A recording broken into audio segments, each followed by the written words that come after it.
ಜನನಾಯಕನ Kannada version ನೋಡ್ಬೇಕಂತ ಹೇಳಿ ನಾನು book ಮೈ show ಅಲ್ಲಿ ಸರ್ಚ್ ಮಾಡಿದ್ರೆ ಬೆಂಗಳೂರಿನ ಯಾವ ಥಿಯೇಟರ್ ಅಲ್ಲೂ ಕನ್ನಡ ವರ್ಷನ್ ರಿಲೀಸ್ ಆಗಿಲ್ಲ. ಕರ್ನಾಟಕದ ರಾಜಧಾನಿ ಬೆಂಗಳೂರಿನಲ್ಲಿ Tamil version, Hindi version, Telugu version release ಆಗಿದೆ. ಆದ್ರೆ ಕನ್ನಡ ವರ್ಷನ್ ಮಾತ್ರ ರಿಲೀಸ್ ಆಗಿಲ್ಲ. ಕನ್ನಡ ವರ್ಷನ್ ಡಬ್ಬಿಂಗ್ ಆಗದೇ ಇದ್ರೆ ಪರವಾಗಿರ್ಲಿಲ್ಲ, ಆದ್ರೆ ಡಬ್ಬಿಂಗ್ ಆಗಿ ರೆಡಿ ಇರುವಂತದನ್ನು ರಿಲೀಸ್ ಮಾಡ್ಲಿಲ್ಲ ಅಂದ್ರೆ ಇದು ಕನ್ನಡಿಗರಿಗೆ ಅವಮಾನವಲ್ವಾ? ನಾವು ನೋಡ್ತೀವೋ ಬಿಡ್ತೀವೋ, ಆಪ್ಷನ್ ಕೊಡೋದಂತೂ ಮೇಕರ್ಸ್ ಗಳ ಧರ್ಮ. ಅದ್ರಲ್ಲೂ ಕೇವಲ ತಮಿಳ್ ವರ್ಷನ್ ಅಲ್ಲಿ ರಿಲೀಸ್ ಮಾಡ್ತಿದ್ರೆ ಈ ಮಾತೇ ಬರ್ತಿರ್ಲಿಲ್ಲ. ತಮಿಳ್ ಜೊತೆಗೆ ಹಿಂದಿ, ತೆಲುಗು ರಿಲೀಸ್ ಮಾಡಿ ಕನ್ನಡದಲ್ಲಿ ರಿಲೀಸ್ ಮಾಡಿಲ್ಲ ಅಂದ್ರೆ ಏನ್ ಅರ್ಥ? ಅಟ್ ಲೀಸ್ಟ್ ಬೆಂಗಳೂರಿನಲ್ಲಿ 2 ಸ್ಕ್ರೀನ್ ಅಲ್ಲಾದ್ರೂ ಕನ್ನಡ ರಿಲೀಸ್ ಮಾಡ್ತಿದ್ರೆ ಏನೋ ಸ್ವಲ್ಪ ಮರ್ಯಾದೆ ಕೊಡ್ತಾ ಇದಾರೆ ಅಂತ ಅನ್ಕೊಳ್ಬಹುದಿತ್ತು. ಕರ್ನಾಟಕದ ಮೂಲೆ ಮೂಲೆಯಲ್ಲಿ ಬುಕ್ ಮೈ ಶೋ ಮುಖಾಂತರ ನಾನು ಚೆಕ್ ಮಾಡಿದ್ದೇನೆ. ಹಾರ್ಡ್ ಕೋರ್ ಕನ್ನಡಿಗರಿರುವಂತಹ ಮಂಡ್ಯ, ಮೈಸೂರಿನಲ್ಲೇ ಕನ್ನಡದ ಆಪ್ಷನ್ ಇಲ್ಲ. ಈ ಸಿನಿಮಾದ ಪ್ರೊಡ್ಯೂಸರ್ ಯಾರು ಗೊತ್ತಾ? ಬೆಂಗಳೂರಿನವರೇ, A V N production. A V N production owner actually original ಆಂಧ್ರದವರು. ಬೆಂಗಳೂರವರ ಕರ್ಮಭೂಮಿ. ಅದು ಟಾಕ್ಸಿಕ್ ನ ಪ್ರೊಡ್ಯೂಸರ್ ಕೂಡ ಇವರೇ. ಟಾಕ್ಸಿಕ್ ಅನ್ನು ತಮಿಳುನಾಡಲ್ಲಿ ಕೇವಲ ಕನ್ನಡ ವರ್ಷನ್ ಅಲ್ಲಿ ರಿಲೀಸ್ ಮಾಡ್ತೀರಾ? ತಮಿಳುನಾಡಿನ ಜನ ಥಿಯೇಟರ್ ಗೆ ಬೆಂಕಿ ಹಚ್ತಾರಷ್ಟೇ. ಲಾಸ್ಟ್ ಟೈಮ್ ನನ್ನ ವಿಡಿಯೋದಲ್ಲಿ ಜಾನಕಿ ಅಮ್ಮನವರಿಗೆ ಮರ್ಯಾದೆ ಕೊಡದಂತಹ ಟಾಕ್ಸಿಕ್ ಅನ್ನ ಯಶ್ ಅನ್ನ ಬಾಯ್ಕಟ್ ಮಾಡಿ ಅಂತ ಹೇಳಿ ವಿಡಿಯೋ ಮಾಡಿದಾಗ ಯಶ್ ಫ್ಯಾನ್ ಗಳೆಲ್ಲ ಫೇಕ್ ಅಕೌಂಟ್ ಮಾಡ್ಕೊಂಡು ನನಗೆ ಅಮ್ಮ ಅಕ್ಕ ಅಂತ ಹೇಳಿ ಬೈಕ್ ಬಿಟ್ಟಿದ್ರು. ಇವಾಗ ನೀವು ಏನ್ ಹೇಳ್ತೀರಾ?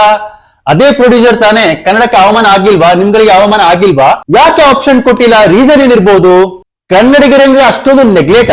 ಮೀಡಿಯಾದವರು ಪಬ್ಲಿಕ್ ರಿವ್ಯೂ ತಗೊಳ್ತಿದ್ರು, ಅದ್ ಯಾವನೋ ಒಬ್ಬ ಕನ್ನಡದ ಬಾವುಟ ಹಾಕೊಂಡು ಸಿನಿಮಾದ ಬಗ್ಗೆ ಮಾತಾಡುವ ಬದಲು ವಿಜಯ್ ಅವರು ಒಳ್ಳೆ ಸಿಎಂ ಅಂತೆ, ಅವ್ರಿನ್ನು PM ಆಗ್ಬೇಕಂತೆ, ಕರ್ನಾಟಕ ಸಿಎಂ ಕೂಡ ವಿಜಯ್ ಅವರೇ ಆಗ್ಬೇಕಂತೆ. ಯಾಕಪ್ಪ ಕರ್ನಾಟಕನ ತಮಿಳರಿಗೆ ಮಾರಕ್ಕಿದೆಯಾ? ಬೆಂಗಳೂರಿನಲ್ಲಿ ಕಿವಿ ಬಿಟ್ರೆ ಕನ್ನಡ ಕೇಳಲ್ಲ, ಎಲ್ಲಾ ಕಡೆ ತಮಿಳೇ ಕೇಳ್ತಾ ಇದೆ. ಸ್ವಲ್ಪ ತಮಿಳುನಾಡಿನ ಮುಖ್ಯಮಂತ್ರಿಗೆ ಹೇಳಿ ಬೆಂಗಳೂರಿನಲ್ಲಿ ತುಂಬಿಕೊಂಡಿರುವ ತಮಿಳರನ್ನು ಸ್ವಲ್ಪ ವಾಪಸ್ ಕರ್ಸಕ್ಕೆ. ಅಲ್ಲಿ ಸ್ವಲ್ಪ ಕರ್ನಾಟಕ ಸರ್ಕಾರದ ಮೇಲೆ ಬರ್ಡನ್ ಕಮ್ಮಿ ಆಗುತ್ತೆ, ಕನ್ನಡಿಗರಿಗೆ ಜಾಬ್ ಆಪ್ಷನ್ ಜಾಸ್ತಿ ಆಗುತ್ತೆ. ಗಲ್ಲಿ ಗಲ್ಲಿಗಳಲ್ಲಿ ಬೀದಿ ವ್ಯಾಪಾರಿಗಳು ಇವರು ತಮಿಳರೇ. ಇವರೆಲ್ಲ ಸ್ವಲ್ಪ ಖಾಲಿ ಆದ್ರೆ ಸ್ವಲ್ಪ ಕನ್ನಡಿಗರು ಉಸಿರು ಬಿಡ್ಬೋದು. ಹೇಗೂ ಒಳ್ಳೆ ಸಿಎಂ ಬಂದಾರಲ್ಲ, ಇವರ ಜೀವನದಲ್ಲಿ ಸೆಟಲ್ ಮಾಡ್ಲಿ ಅಲ್ಲ, ಯಾಕೆ ಮಾಡಲ್ಲ? OTT ಪ್ಲಾಟ್ಫಾರ್ಮ್ ಇರುವಂತಹ ನಿಯತ್ತು ಈ ಪ್ರೊಡ್ಯೂಸರ್ ಗಳಿಗೆ ಇಲ್ವಲ್ಲ?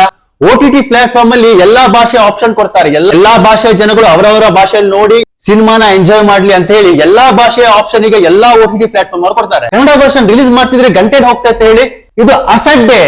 ಕನ್ನಡಿಗರು ಬಿಡಿ, ಎಲ್ಲದಕ್ಕೂ ಹೊಂದ್ಕೊಳ್ತಾರೆ. ನಾವ್ಯಾಕೆ ಕನ್ನಡ ವರ್ಷನ್ ರಿಲೀಸ್ ಮಾಡ್ಬೇಕು? ತಮಿಳಲ್ಲಿ ರಿಲೀಸ್ ಮಾಡೋಣ, ನಮ್ಮ ತಮಿಳ್ ಭಾಷೆನೆ ಪ್ರಮೋಟ್ ಮಾಡೋಣ. ನನ್ಗೇನು ಕೋಟಿ ಕೋಟಿ ಬಾಚ್ಬೇಕಷ್ಟೇ, ಅದು ತಮಿಳಲ್ಲಿ ಬಂದ್ರೇನು ತೆಲುಗಲ್ಲಿ ಬಂದ್ರೇನು.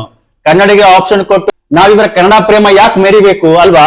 ಬಾಯ್ಕಟ್ ಮಾಡಕ್ಕೆ ಇದು ಒಂದೇ ರೀಸನ್ ಅಲ್ಲ.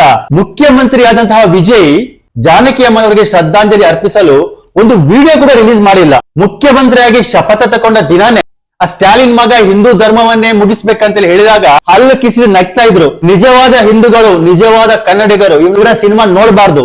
ಕನ್ನಡಿಗರಿಗೆ ಸ್ವಾಭಿಮಾನ ಅಂತ ಇದ್ರೆ ಜನನಾಯಕ ಸಿನಿಮಾನ ಬಾಯ್ಕಟ್ ಮಾಡ್ಬೇಕು.